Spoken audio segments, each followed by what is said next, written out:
generations to come, children will be told a story. They'll be told that once upon a time, Europe was divided.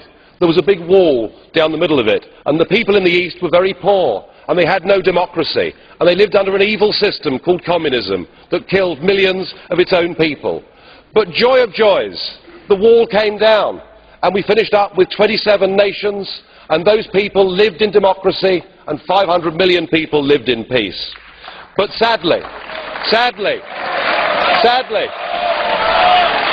no, there is more. I promise you there's more. Put it back to the side.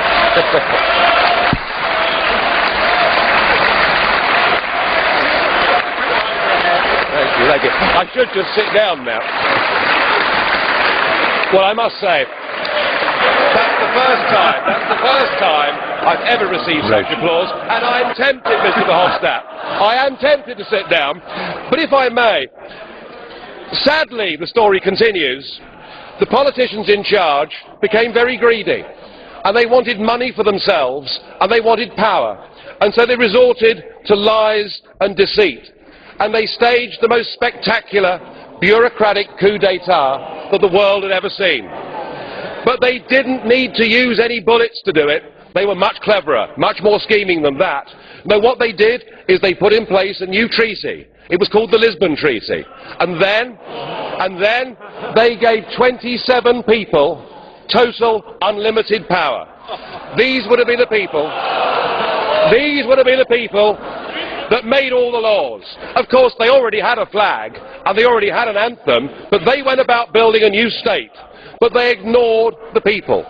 And what they did, whether they knew it or not, is they recreated the very evil system that the people in Eastern Europe had lived under before. But the incredible thing was that many of the new bosses had also worked for that same evil system before. Well, of course, the plan was flawed, and their fanciful monetary scheme collapsed. But still, the new bosses wouldn't listen to the people. No, They made life tougher and tougher. They put tens of millions into poverty. They denied people a say. And in the end, those people had to resort to violence to get back their nation-states and their democracy. And the moral of the story is they had learnt nothing from history. Members of the European Mr. Parliament, President. before you give this Commission power, remember that 60 years ago, an Iron Curtain came down on Europe. Thank you, but now, Mr. President. with this Commission, there is an economic iron fist, and it's being felt in Greece today. We cannot build Thank you, a Mr. new President. country.